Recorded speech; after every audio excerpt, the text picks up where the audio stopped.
నమస్తే, welcome to special focus. భారత న్యాయ వ్యవస్థలో కొత్త అధ్యాయం ప్రారంభమైంది. బ్రిటిష్ వలస పాలన నుంచి కొనసాగుతున్న న్యాయ చట్టాలు కనుమరుగయ్యాయి. దేశీయ పేర్లతో 3 కొత్త చట్టాలు అమల్లోకొచ్చాయి. 77 ఏళ్ల తర్వాత దేశీయ న్యాయ చట్టాలు వచ్చాయని కేంద్ర ప్రభుత్వం ప్రకటించింది. అయితే ఎలాంటి చర్చ లేకుండా వీటిని ఆమోదించుకుని అమలు చేయడంపై విపక్షాలు అభ్యంతరం చెబుతున్నాయి. ఇంతకీ కొత్త న్యాయ చట్టాల్లో కొత్తదనం ఏంటి? దేశంలో కొత్త న్యాయ చట్టాలు అమల్లోకి వచ్చాయి. బ్రిటిష్ కాలం నాటి చట్టాల్లో మార్పులు వచ్చాయి. దేశంలో బిఎన్ఎస్ కింద తొలి కేసు ఢిల్లీలో నమోదు కాగా, తెలంగాణలో చార్మినార్ పోలీస్ స్టేషన్లో తొలి కేసు ఈ చట్టం కింద నమోదైంది. ఇంతకీ కొత్త చట్టాల్లో ఏముంది? ఏ మార్పులు చేశారు? న్యాయం కోసం ఎదురు చూస్తున్న వారికి ఇవి ఎలా ఉపయోగపడనున్నాయి? భారత న్యాయ వ్యవస్థలో కొత్త అధ్యాయం ప్రారంభం. ఆదివారం అర్ధరాత్రి నుంచి కొత్త చట్టాలు అమల్లోకొచ్చాయి. బ్రిటిష్ కాలం నాటి ఇండియన్ పీనల్ కోడ్ని భారతీయ న్యాయ సంహితగా, క్రిమినల్ ప్రొసీజర్ కోడ్ని భారతీయ నాగరిక సురక్షా సంహిత, ఇండియన్ ఎవిడెన్స్ యాక్ట్ను భారతీయ సాక్ష్య అధినియగా మార్చారు. ఈ చట్టాల కింద ఢిల్లీలోనే తొలి కేసు నమోదైంది. ఢిల్లీ రైల్వే స్టేషన్ సమీపంలో ఓ చిరు వ్యాపారి మీద కొత్త క్రిమినల్ కోడ్లోని సెక్షన్ 285 కింద పోలీసులు ఎఫ్ఐఆర్ నమోదు చేశారు. పోలీసులు పాట్రోలింగ్ నిర్వహిస్తున్న టైంలో ఆ వ్యాపారి రోడ్డు మీద గుట్కా, వాటర్ బాటిల్స్ అమ్ముతూ కనిపించాడు. ఆ దుకాణం రోడ్డుకు అడ్డంగా ఉండటంతో పాటు దానిని తీసేయాలని ఎన్నిసార్లు చెప్పినప్పటికీ అతను వినలేదని పోలీసులు చెబుతున్నారు. దాంతో అతడిపై బిఎన్ఎస్ క్రిమినల్ కోడ్లోని సెక్షన్ 285 ప్రకారం కేసు పెట్టారు. ఈ సెక్షన్ ప్రకారం రోడ్లను అతిక్రమించడం, ప్రమాదాలకు కారణం కావడం లాంటి చర్యలకు నేరంగా పరిగణించి జరిమానా విధిస్తారు. ఆ జరిమానా 5,000 రూపాయల దాకా ఉంటుంది. ఈ కొత్త చట్టాల ప్రకారం క్రిమినల్ కేసుల్లో విచారణ పూర్తయిన 45 రోజుల్లోగా ఖచ్చితంగా తీర్పు వెలువడాలి. తొలి విచారణ జరిగిన 60 రోజుల్లోపు ఛార్జిషీట్ నమోదు చేయాలి. వ్యవస్థీకృత నేరాలు, ఉగ్రచర్యలపై కొత్త చట్టాల్లో స్పష్టత ఇచ్చారు. రాజద్రోహం అనే పదాన్ని తొలగించారు. అయితే దేశ సార్వభౌమత్వం, సమగ్రతలకు భంగం కలిగించే చర్యలను శిక్షార్హం చేశారు. మహిళలు, చిన్నారులపై జరిగే నేరాలపై కొత్త సెక్షన్లను చేర్చారు. కొత్త చట్టాల ప్రకారం చిన్నారులపై సామూహిక అత్యాచారానికి పాల్పడితే మరణశిక్ష లేదా యావజ్జీవ శిక్ష పడనుంది. పెళ్లి చేసుకుంటానని చెప్పి మోసం చేయడం, చిన్నారులపై సామూహిక అత్యాచారం, మూకదాడి తదితర నేరాలకు ఇంతకుముందు ఐపీసీలో ప్రత్యేకంగా శిక్షలు లేవు. దీంతో గందరగోళం ఏర్పడేది. భారతీయ న్యాయ సంహితలో ఈ మార్పులు చేశారు. కొత్త చట్టాల అమలుపై పోలీస్ సిబ్బందికి మే 24 నుంచి జూన్ 25 వరకు శిక్షణ ఇచ్చారు. డిజిటల్ యుగంలో టెక్నాలజీని వాడుకునేలా కొత్త చట్టాల రూపకల్పన చేశారు. మహిళలు, పిల్లలపై జరిగే నేరాలపై కొత్త అధ్యాయాన్ని జోడించారు. పిల్లల్ని కొనడం, అమ్మడం ఘోరమైన నేరంగా మార్చారు.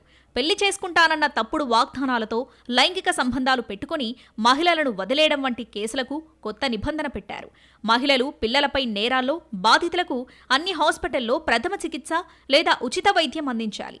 మహిళలు 15 ఏళ్లలోపు, 60 ఏళ్లు పైబడిన వ్యక్తులు, వికలాంగులు, తీవ్రమైన అనారోగ్యంతో బాధపడుతున్న వారు ఇంటి నుంచే పోలీస్ సహాయం పొందవచ్చు. 0 ఎఫ్ఐఆర్, పోలీస్ స్టేషన్కు వెళ్లకుండానే ఆన్లైన్లో ఫిర్యాదు నమోదు, ఎస్ఎంఎస్ లాంటి వాటితో కూడా సమన్ల జారీ లాంటి అత్యాధునిక పద్ధతులు కొత్త చట్టాల్లో ఉన్నాయి. అరెస్టైన వ్యక్తి కుటుంబానికి, స్నేహితులకు సమాచారాన్ని పంచుకునే వీలు కల్పించడంతో పాటు వివరాలను పోలీస్ స్టేషన్లో ప్రదర్శిస్తారు. క్రిమినల్ కేసుల్లో దర్యాప్తు మరింత పకడ్బందీగా జరగడానికి వీలుగా తీవ్రమైన నేరాల్లో సాక్ష్యాల సేకరణకు ఫోరెన్సిక్ నిపుణులు సంఘటనా స్థలాన్ని సందర్శించడాన్ని తప్పనిసరి చేశారు. క్రూరమైన నేరాలకు సంబంధించిన క్రైమ్ సీన్ల వీడియో చిత్రీకరణ తప్పనిసరి చేశారు. ఐపీసీలో కొన్ని సెక్షన్లు సంక్లిష్టంగా ఉండేవి. ఏ నేరం ఏ సెక్షన్ కిందకొస్తుందన్న విషయంలో కాస్త కన్ఫ్యూజన్ ఉండేది. వాటిని ప్రస్తుతం సరళతరం చేశారు. భారతీయ శిక్షా స్మృతి ఐపీసీలో 511 సెక్షన్లుంటే భారతీయ న్యాయ సంహితలో ఆ సంఖ్యను 358కి కుదించారు. ఐపీసీలోని 6 నుంచి 52 సెక్షన్ల మధ్య ఉన్న పలు నిర్వచనాలను ఒక సెక్షన్ కిందకు తెచ్చారు. 18 సెక్షన్లను ఇప్పటికే రద్దు చేశారు. బ్రిటిష్ పాలన నాటి చట్టాలు శిక్షకు ప్రాధాన్యమిస్తే తాము న్యాయానికి పెద్దపీట వేశామన్నారు కేంద్ర హోంమంత్రి అమిత్ షా. కొత్త చట్టాల ఆత్మ, శరీరం, స్ఫూర్తి అంతా భారతీయమేనన్నారు. अंग्रेजों के बनाए हुए कानून निरस्त होकर भारत की संसद ने बनाए हुए कानून आए. दंड की जगह न्याय लेगा, देरी की जगह स्पीडी ट्रायल और स्पीडी जस्टिस मिलेगा. और पहले सिर्फ पुलिस के अधिकारों की रक्षा की गई थी, अब पीड़ितों के अधिकारों की रक्षा और जो कंप्लेनेंट है इसके भी अधिकारों की रक्षा करने का काम होगा. అమల్లోకొచ్చిన కొత్త నేర న్యాయ చట్టాలపై ప్రతిపక్షాలు తీవ్రస్థాయిలో మండిపడ్డాయి. వాటిని బలవంతంగా అమల్లోకి తీసుకొస్తున్నారని ఆరోపించాయి. కొత్త చట్టాలను బలవంతంగా అమల్లోకి తెచ్చారని ఆరోపిస్తున్నాయి. 146 మంది ఎంపీలను బలవంతంగా సస్పెండ్ చేసి వాటిని ఆమోదించారని కాంగ్రెస్ అధ్యక్షుడు మల్లికార్జున ఖర్గే మండిపడ్డారు. పార్లమెంటులో భద్రతా వైఫల్యానికి సంబంధించి విపక్షాలు చేపట్టిన నిరసనల మధ్య అప్పటి సస్పెన్షన్లు కొనసాగాయి. ఆ సమయంలోనే కొత్త న్యాయ చట్టాలు పార్లమెంటు ఆమోదం పొందాయి. By suspending 146 MPs, that these laws are perverse, they need to be re-examined by the House, and only after their re-examination and a detailed examination by the by a joint parliamentary committee should they be implemented. There is enough reason to pause the implementation of these laws. కొత్త న్యాయ చట్టాల్లో 90% పాతవాటి నుంచి copy కొట్టారని senior Congress నేత P. Chidambaram fire అయ్యారు. ఇప్పటివరకు అమల్లో ఉన్న చట్టాల్లో కొన్ని సవరణలు చేస్తే సరిపోయేదన్నారు. కొన్ని మార్పులు మాత్రం రాజ్యాంగ విరుద్ధంగా ఉన్నాయన్నారాయన. ఇక కొత్త చట్టాల్లోని లోపాలను ఎత్తి చూపినట్లు చెప్పారు.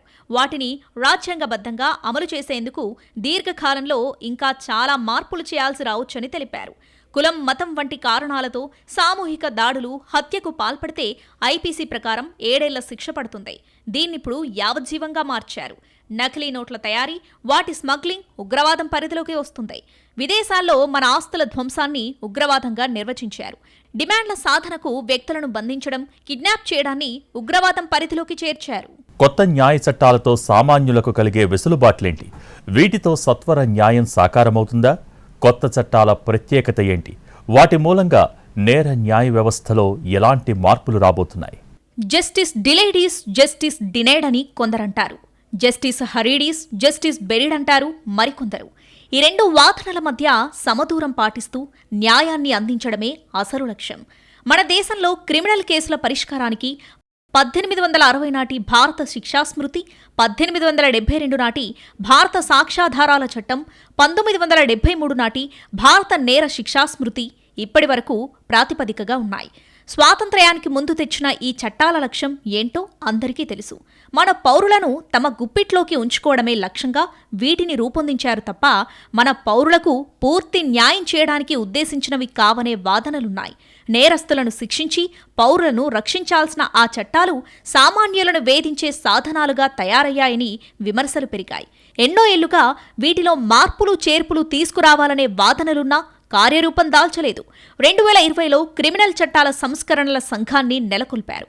ఆ సంఘ సిఫార్సులపై పాత చట్టాల స్థానంలో కొత్త వాటిని రూపొందించారు. 21వ శతాబ్ది అవసరాలకు అనుగుణంగా భారత న్యాయ సంహిత, భారతీయ సాక్ష్య అధినియం, భారతీయ నాగరిక సురక్షా సంహిత పేరుతో కొత్త చట్టాలు అమల్లోకొచ్చాయి. సిఆర్పిసి స్థానంలో అమల్లోకొచ్చిన భారతీయ నాగరిక సురక్షా సంహిత నేరాల దర్యాప్తు పూర్తి కావడానికి గడువులు విధిస్తుంది.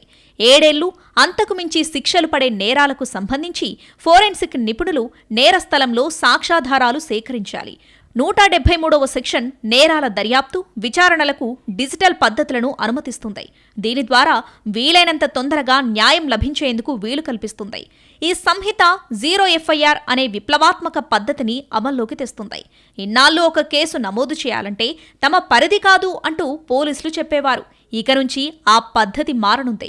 శిక్షార్హమైన నేరం జరిగినప్పుడు ఏ పోలీస్ ఠాణాలో అయినా ఎఫ్ఐఆర్ దాఖలు చేయవచ్చు.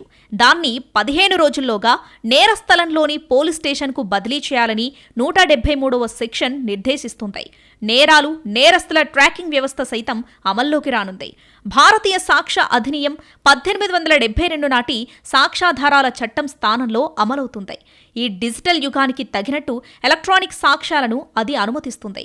ఈ అధినియంలోని 57వ సెక్షన్ ఎలక్ట్రానిక్ రికార్డులను ప్రాథమిక సాక్ష్యంగా అంగీకరిస్తుంది.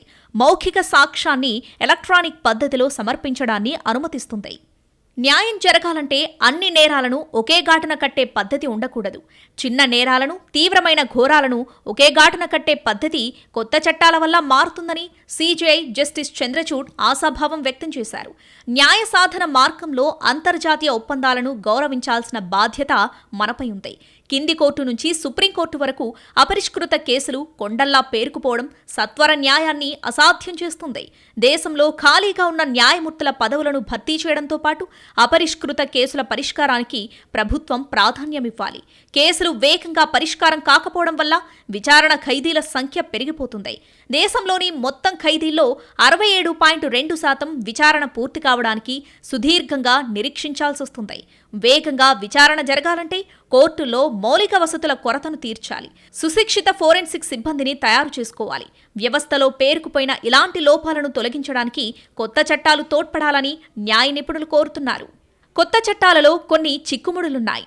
భారతీయ నాగరిక సురక్షా సంహిత పోలీస్ కస్టడీ సమయాన్ని 15 రోజుల నుంచి 60 నుండి 90 రోజుల వరకు పొడిగించడంపై విమర్శలు తలెత్తుతున్నాయి. ఇది పౌర హక్కులకు భంగకరమని అభ్యంతరం వ్యక్తమవుతుంది. జూలై 1 తర్వాత జరిగే నేరాలను నేర న్యాయ సంహిత కింద నమోదు చేసిన కొత్త క్రిమినల్ ప్రొసీజర్ కోడ్ను మాత్రం పాత నేరాల విచారణకు కూడా వాడవచ్చు. ప్రస్తుతం విచారణలో ఉన్న చాలా నేరాలు వచ్చే 5 ఏళ్ల నుంచి 20 ఏళ్ల వరకు కొనసాగవచ్చు. కొత్త లేక పాత విచారణ పద్ధతి ప్రకారం పోలీసులు విచారణ చేశారనే వివాదాలు, కోర్టు కేసులు, కక్షిదారుల సహనాన్ని, నిందితుల స్వేచ్ఛను అన్యాయంగా పరీక్షించవచ్చు. అలా జరిగితే కేసులు ఒక కొలిక్కి వచ్చే కాలం ఇప్పటికంటే మరింత పెరుగుతుంది. కొత్త చట్టాలు ప్రస్తుతమున్న చట్టాలకు 95% కాపీ పేస్టే. నేర శిక్షా సంహిత కొత్తగా 20 రకాల నేరాలను చేర్చింది. 33 నేరాలకు జైలు శిక్షలను పెంచింది. 23 నేరాలకు కనిష్ట శిక్షను ఖరారు చేసింది. దేశంలో ఏడాదికి సుమారు 60 లక్షల మంది నిందితులను పోలీసులు నిర్బంధిస్తారు. అందులో 10 లక్షల మందికి న్యాయస్థానాలు శిక్షలు విధిస్తే 10 లక్షల మందిని నిర్దోషులుగా విడుదల చేస్తున్నాయి. వీళ్లలో చాలా మంది నెలల నుండి 3 నెలలు జైల్లో మగ్గిన తర్వాతే నిర్దోషులుగా బయటపడతారు. ఏడాదిలోపు నిర్ణయించబడేవి చిన్న చితక కేసులు మాత్రమే. మిగిలిన 40 లక్షల కేసులలో నిందితులు ఏడాది నుంచి 20 ఏళ్ల వరకు తమ ఆర్థిక, సామాజిక స్తోమత బట్టి కోర్టుల చుట్టూ తిరుగుతూ ఉంటారు. ఇదంతా ఒక్క ఏడాదిలో. సకాలంలో బాధితులకు న్యాయాన్నందించే నేర న్యాయ వ్యవస్థను సృష్టించడానికి ప్రభుత్వాలు ప్రయత్నాలు చేయకపోవడంతో సమస్య ఇంత తీవ్రంగా మారింది. దీంతో ప్రజలు సత్వర న్యాయం పేరుతో నిందితులను శిక్షించాలని కోరుకుంటారు. మరోవైపు బ్యూరోక్రసీ రూపొందించిన చట్టాలను బలవంతంగా ప్రజలపై రుద్దుతున్నారని విమర్శలున్నాయి. కొత్త చట్టంలో కంప్లైంట్ వస్తే విచారణ పేరుతో 15 రోజుల వరకు ఎఫ్ఐఆర్ చేయకుండా కాలయాపన చేసే అవకాశముందని ఆందోళన వ్యక్తమవుతుంది. ఈ చట్టం వల్ల బాధితుడికి అన్యాయం జరుగుతుందని రిమాండ్ చేసి 14 రోజులలోపు పోలీస్ కస్టడీకి తీసుకునే చట్టాన్ని 90 రోజులకు పెంచారు. కేసు విచారణకు ముందు ఇలా సుదీర్ఘకాలం పోలీస్ రిమాండ్కు అవకాశం కల్పించడంపై కొందరు న్యాయ నిపుణులు ఆందోళన వ్యక్తం చేస్తున్నారు. ఈ కొత్త చట్టాల వల్ల పోలీస్ పవర్స్ మరింత పెరుగుతాయని, వాటిని పోలీసులు దుర్వినియోగం చేసే అవకాశం ఉందంటున్నారు మరికొందరు న్యాయ నిపుణులు. ఒకవైపు విమర్శలొస్తున్నా స్వాతంత్ర్యం వచ్చిన 77 ఏళ్ల తర్వాత స్వదేశీ న్యాయ వ్యవస్థ అమల్లోకొచ్చిందంటున్నారు బీజేపీ నేతలు. ఉగ్రవాద కార్యకలాపాల గురించి తొలిసారి భారతీయ న్యాయ సంహితలో ప్రవేశపెట్టారు. గతంలో వీటికి నిర్దిష్ట చట్టాలుండేవి. ఇప్పుడు ఆర్థిక భద్రతకు ముప్పు కలిగించడం కూడా ఉగ్రవాద కార్యకలాపాల పరిధిలోకి తెచ్చారు. నకిలీ నోట్ల తయారీ, నోట్ల స్మగ్లింగ్కు పాల్పడుతూ ఆర్థిక స్థిరత్వానికి హాని కలిగించడం ఉగ్రవాద చట్టం కిందకు వస్తుంది. తమ డిమాండ్లను నెరవేర్చుకోవడం కోసం కిడ్నాప్ చేయడం కూడా ఉగ్రవాద కార్యకలాపాల కిందకే వస్తాయి. కొత్త క్రిమినల్ చట్టాలపై రాజకీయంగా దుమారం రేపుతోంది. ఒకవైపు సత్వర న్యాయం, బాధితులకు బాసటగా ఉండటానికే కొత్త చట్టాలు అమల్లోకి తెచ్చామని కేంద్రం చెబుతుంటే ప్రతిపక్షాలు మాత్రం అనుమానాలు వ్యక్తం చేస్తున్నాయి. ఆన్లైన్ కంప్లైంట్స్తో ప్రయోజనమెంత? కొత్త చట్టాలపై వస్తున్న విమర్శలేంటి? ఏ చట్టాలైనా కాలానుగుణంగా మారాల్సిందే. రాజ్యాంగానికే సమయానుకూలంగా సవరణలు చేయాలని రాజ్యాంగ నిర్మాతలు ఎంతో ముందుచూపు ప్రదర్శించారు. రాజ్యాంగం తర్వాత దేశాన్ని క్రమబద్ధంగా నడపడంలో కీలక పాత్ర పోషించేవి క్రిమినల్ చట్టాలే అనడంలో సందేహం లేదు. కొత్త చట్టాలపై భిన్నాభిప్రాయాలు వినిపిస్తూనే ఉన్నాయి. సామాన్యులకు ఇవి ఏమాత్రం అర్థమవుతాయనేది చూడాల్సింది.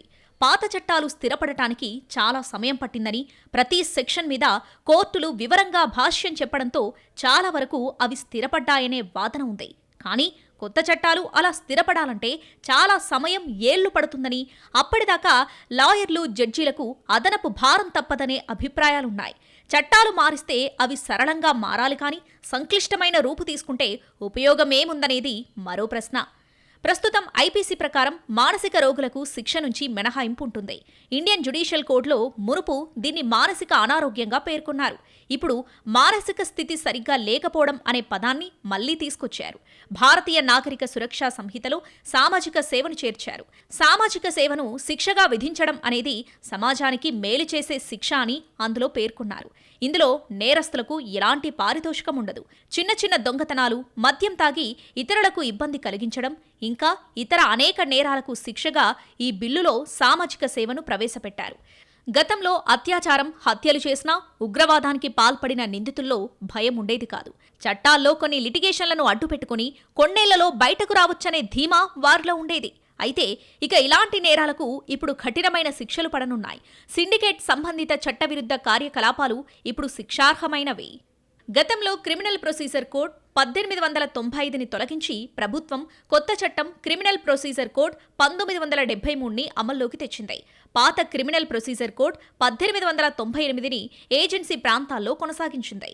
ఆ ప్రాంతాలకి క్రిమినల్ ప్రొసీజర్ కోడ్ 1973 వర్తించదు. ఆ ఏజెన్సీ ప్రాంతాల్లో పనిచేసే న్యాయమూర్తులు పాత క్రిమినల్ ప్రొసీజర్ కోడ్ చదవాల్సిన పరిస్థితి ఉంటుంది. ఇప్పుడు దేశవ్యాప్తంగా అందరూ తొలగించబోతున్న పాత చట్టాలని, అదేవిధంగా అమల్లోకి రాబోతున్న కొత్త చట్టాలను చదవాల్సిన పరిస్థితి ఏర్పడుతుంది. అసలే మన న్యాయ వ్యవస్థ నత్తనడకన నడుస్తుంది.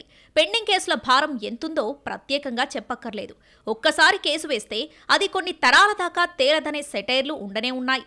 ఇలాంటి స్థితిలో ఇప్పుడు కొత్త చట్టాల వల్ల కోర్టులో పనిభారం పెరుగుతుంది. కేసుల విచారణలో జాప్యం ఇంకా పెరిగే అవకాశం ఉంది. కొత్త చట్టాల ప్రతిపాదన వచ్చినప్పటి నుంచి, వాటి ముసాయిదా ప్రతిని ఆగస్టు 2023లో పెట్టినప్పటి నుంచి పలు వర్గాలు ఆందోళన చేస్తున్నాయి. ఇప్పటికే కేసుల భారంతో సతమతమవుతున్న న్యాయ వ్యవస్థపై భారం ఇంకా ఎక్కువై అంతులేని జాప్యం కొనసాగుతుంది. క్రిమినల్ ప్రొసీజర్ కోడ్ వలస చట్టం కాదు. అది 1973లో మనం తయారు చేసుకున్న చట్టం.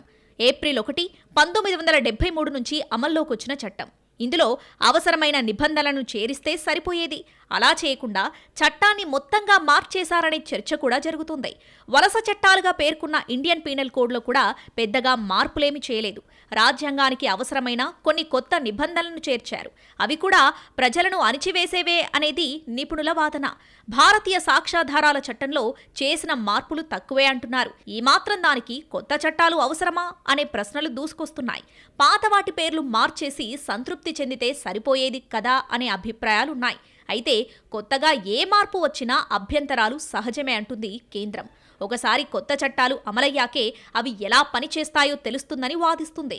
అవసరాన్ని బట్టి భవిష్యత్తులో మార్పులు అవసరమైతే కోర్టులే సూచిస్తాయనే అభిప్రాయాలు కూడా ఉన్నాయి. आप चाहे इंडियन इसमें एविडेंस एक्ट में ले लें या आप पिनल कोड में ले लें, लेकिन अब आपका वो भी कानून है, ये भी. सो टेक्नोलॉजी के भी वो भी, अगर कई आइडेंटिटी कोई क्लैरिफिकेशन लेनी है तो मेन टेक्नोलॉजी एक्ट पे चले जाइए. ये भी लिखा हुआ है इन कानूनों में. देखो, हर एक कानून का आप उसको स्ट्रॉन्ग करें तो किसी को मुश्किल होती है और किसी को राहत मिलती है. हर कानून के दो पहलू हैं. उसमें एक्यूज्ड भी है और विक्टिम भी है. आप किस दृष्टिकोण से देखते हैं उसको.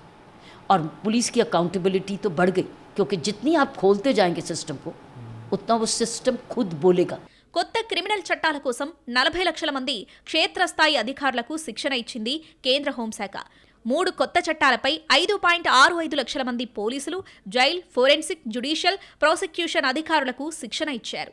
కొత్త క్రిమినల్ చట్టాలు దర్యాప్తు, విచారణ, కోర్టు విచారణలో సాంకేతికత నొక్కి చెప్పగా national crime records bureau NCRB ప్రస్తుత crime and criminal tracking network and system అప్లికేషన్లో 23 సవరణలు చేసింది. దీని కింద ఇప్పుడు ప్రతి పోలీస్ స్టేషన్లో అన్ని కేసులు నమోదు చేసేందుకు అవకాశం ఉంటుంది.